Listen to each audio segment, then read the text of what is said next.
मियाँ जी नमाज पढ़ रहे थे। पहलवान को अपना बल का बहुत घमंड था। पहलवान गए, मियाँ जी को पकड़ करके बस एक पलटनिया मार दिया। मियाँ जी तो बेचारे कमजोर थे। वो सोचा हम पहलवान से सकेंगे नहीं। मियाँ जी फिर उठ उठ करके अल्लाह अकबर करने लगे, खुदा को याद करने लगे, खुदा का नाम लेने लगे। फिर पहलवान आए, फिर उठा करके पटक दिए। मियाँ जी सोचा कि ये तो हमको बार बार पटक रहा है, हम तो सकेंगे नहीं, लेकिन बुद्धि से काम लेना है। मियाँ जी 10 रुपया निकाले और पहलवान को दिए कि बेटा बहुत बहुत धन्यवाद तुमको, 2 पटकनियां तुम हमको दिया। चोट तो बड़ी जोर से लगी है, लेकिन देह में दर्द था, हमारा थकावट दूर हो गया बेटा। यह काम करने के लिए तुमको 10 रुपया दे रहा हूं। पहलवान खुश हो गए। पहलवान सोचे कि यदि ऐसे ऐसे निर्बल व्यक्ति को मैं पटकूं, दिन में 10 ठोकूं तो 100 रुपया हो जाए। पहलवान जी दूसरा दिन किया क्या, जहां मुसलमानों का झुंड है, 20-25 की संख्या का झुंड था, उसी बीच में चले गए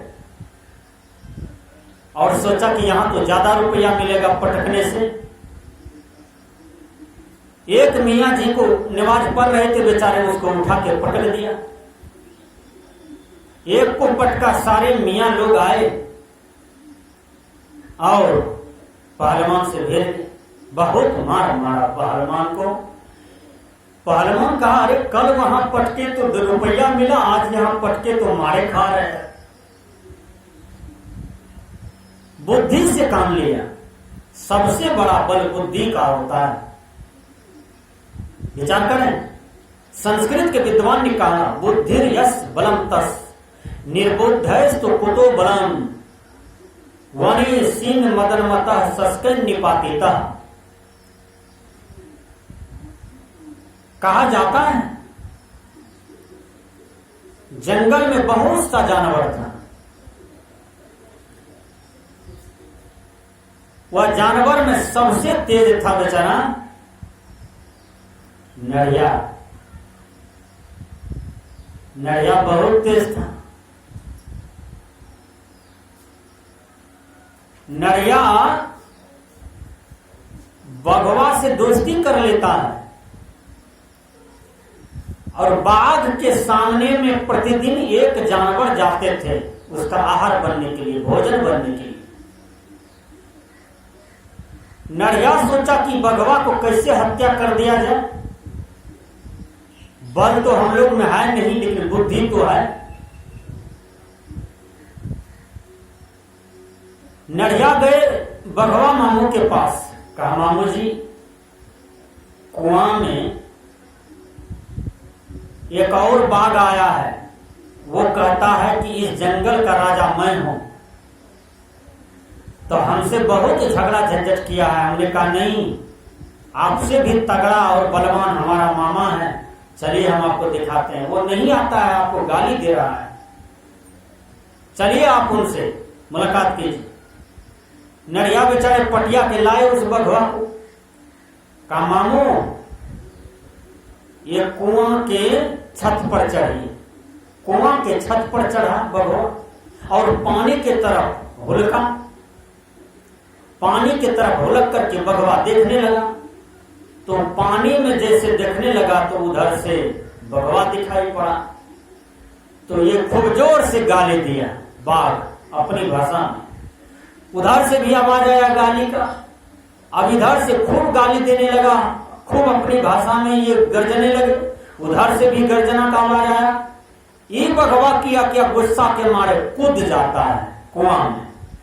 जब कूद गया कुआं में तो तो बेचारा उसी पानी में डूब करके छलपटा करके मर गया। तो नरिया देखिए कितना बुद्धि से काम लिया। तो जो काम बलपूर्वक सफल नहीं होता है वह काम बुद्धि से सफल होता है। और बुद्धि का अर्जन शिक्षक से, गुरु से करना चाहिए, वह सद्बुद्धि हो। हम ऐसा बुद्धि अर्जन न करें कि वह बुद्धि हमारे माँ के लिए, बाप के लिए घातक हो जाए, भाई के लिए घातक हो जाए, समाज के लिए घातक हो जाए, राष्ट्र के लिए घातक हो जाए। आज बड़े से बड़े चोर, डकैत, लुटेरा पकड़ा रहे हैं, इस बीच में भी बहुत पकड़ा है। अब विचार कीजिए वो क्या लेकर के गए साथ में? कुछ भी तो लेके नहीं गए।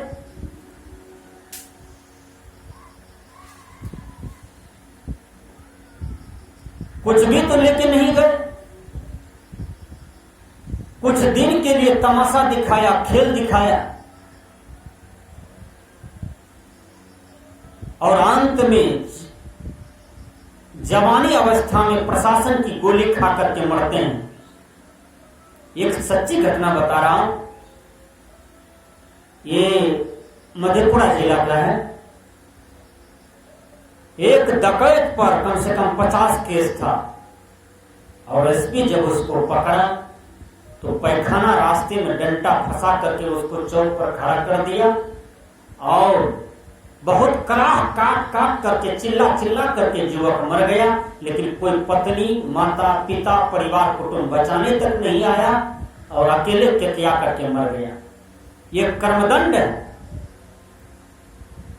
आप किसी को मारते हैं तो आपको भी मारा जाएगा। आप किसी को सताते हैं, आपको भी सताने वाले तैयार हैं।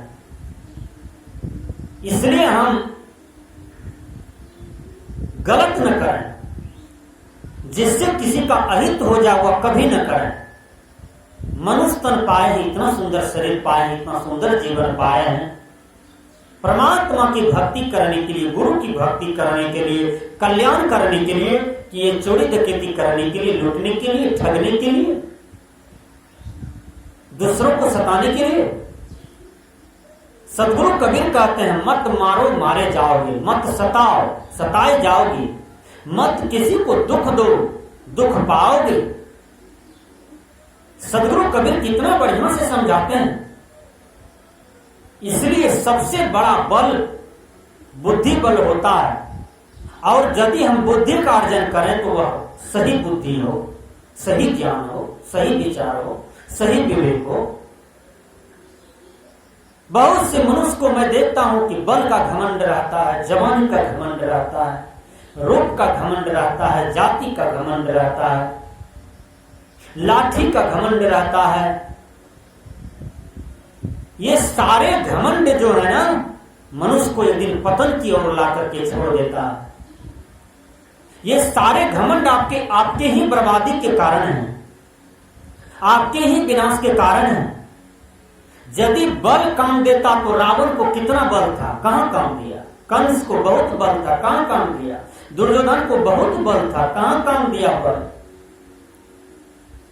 यदि मनुष्य को कोई भी चीज काम देता है तो वो है मनुष्य का अपना अच्छा कृति, अच्छा कर्म।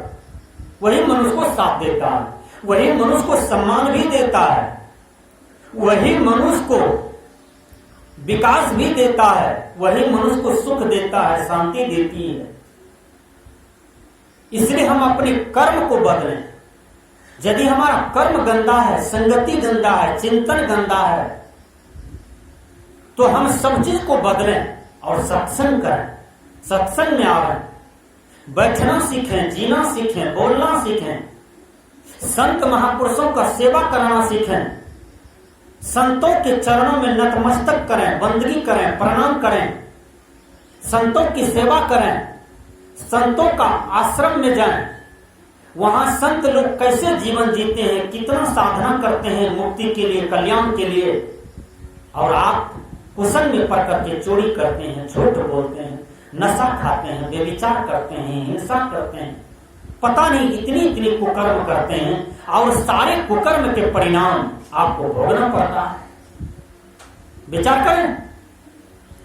तो हमने कहा सबसे बड़ा बल जो होता है मनुष्य का वो बुद्धि बल होता है, लेकिन सही बुद्धि होनी चाहिए। आज किसी की बुद्धि बिगड़ती है तभी वो दारू पीता है, शराब पीता है, मांस खाता है, वेश्यागमन करता है, किसी की बहन बेटी के साथ बलात्कार करता है। ये गलत बुद्धि का ही परिणाम है, गलत संगति का ही परिणाम है। तो सदगुरु कबीर कहते हैं कि ऐसा कौन सी संगति है जिस संगति में हम जाएं ताकि वहां पर हमसे एक भी कुकर्म न हो। वह संगति है साधु की। संगत कीजिए साधु की, हरे और की ब्याज, ओछी संगत क्रूर की आठों पहरों पार। सदगुरु कबीर कहते हैं संगति करो तो साधु की संगति करो। आठों पहर को तुम बर्बाद करते हो। आठों पहर में तुमने एक घंटा भी हरि का नाम नहीं लिया, अपने जीवन कल्याण की कुछ नहीं किया। एक घंटा भी राम का नाम नहीं लिया, गुरु का नाम नहीं लिया। एक घंटा के अंदर में भी तुमने माता पिता का कभी सेवा नहीं किया, कभी पांव नहीं छुआ, माता पिता को कभी प्रणाम नहीं किया, अपने गुरु को प्रणाम नहीं किया, किसी अतिथि को एक मुट्ठी अन्न खाने के लिए नहीं दिया। तो तुम मनुष्य तन पाकर के क्या किया? मनुष्य तन पाने का मतलब है केवल अच्छा ही अच्छा करना और उसके प्रति कोई चाहना नहीं रखना, फल की किसी भी आकांक्षा नहीं करना, जिसको अचाह अवस्था कहते हैं। जो अच्छा करते जा रहे हैं और उसकी चाहना नहीं करते हैं वह राजाओं के राजा है, वह शहंशाह है। शहंशाह जो होता है वह बादशाह से भी ऊपर होता है। इसलिए हमने कहा कि किसी भी आदमी को शरीर का घमंड कभी नहीं करना चाहिए, जवानी का घमंड नहीं करना चाहिए। और जवानी में जो बल प्राप्त होता है, ऊर्जा प्राप्त होता है, उस ऊर्जा को साधना में लगाना चाहिए। इसलिए संत महापुरुष कहते हैं अरे भक्ति न कैला जवानी में तोहर अकिल जेता चुरानी। जवानी में भक्ति करो, जवानी में सत्संग करो, जवानी में साधना करो। हम कहते हैं बूढ़ा हो जाएंगे तब हम साधना करेंगे, सत्संग करेंगे, हरि चर्चा करेंगे, दान पुण्य करेंगे। बुढ़ापे में आपका सारे चाबी छीना चले जाएंगे, सारी संपत्ति आपसे छीन लेंगे, आपके ही परिजन, आपके ही बेटा पोता सारी संपत्ति आपसे छीन लेंगे और आप कुछ नहीं कर पाएंगे। इसलिए आपको कुछ भी करना हो तो वो है आपके लिए जवानी। तो जवानी में बल यदि पाए हैं, जवानी में अच्छी ऊर्जा पाए हैं तो उसको साधना में लगाइए, उसको ध्यान में लगाइए, उसको ईश्वर का काम में लगाइए, भारत माता की सेवा में लगाइए, आपका जीवन और सुंदर बनेगा। इसलिए हमने कहा बुद्धिर यश बलम तस् निर्बुद्धस्तु कुतो बलम वनी सीन मदन मत सस्कैन निपातिता। सभी बलों में श्रेष्ठ बुद्धि का बल होता है। आप देखिए इतिहास उल्टा करके देखिए, महाभारत में यदि पांडव का विजय प्राप्त हुआ है तो भगवान कृष्ण बुद्धि के बल पर विजय प्राप्त करवा दिया। भगवान राम रावण पर विजय प्राप्त किए तो भगवान राम बुद्धि के बल पर विजय प्राप्त कर लिए। विचार करें, जब जब इस धरती पर पाप हुआ है, इस धरती पर बड़े बड़े संत महापुरुष ईश्वर का जन्म हुआ और यदि वह सत्य का विजय करवाया तो सद्बुद्धि के बल पर ही हुआ। इसलिए हम लोग बुद्धि तो बहुत अर्जन आज किए हैं, इतना अर्जन किए हैं बुद्धि के बल पर। लोग 100 एकड़ जमीन खरीद लेते हैं, मकान बना लेते हैं, गाड़ी नाड़ी खरीद लेते हैं, सारी सृष्टि का संपत्ति का मालिक हो जाता है, राजा बन जाता है बुद्धि के बल पर। लेकिन याद रखें यदि सद्बुद्धि नहीं है उस मनुष्य के जीवन में तो संपत्ति पा लिया, सब गाड़ी नाड़ी पा लिया, कर कुटुंब भी पा लिया। यदि सद्बुद्धि नहीं है तो दरपिया हो जाते हैं, शराबी हो जाते हैं, लुच्चा लबड़े हो जाते हैं, चोर चंडाल हो जाते हैं, उचक्के हो जाते हैं, बलात्कारी हो जाते हैं। ये सद्बुद्धि के बिना ही मनुष्य ऐसा करते हैं। इसलिए सबसे बड़ा चीज इस अवली तल पर है सद्बुद्धि।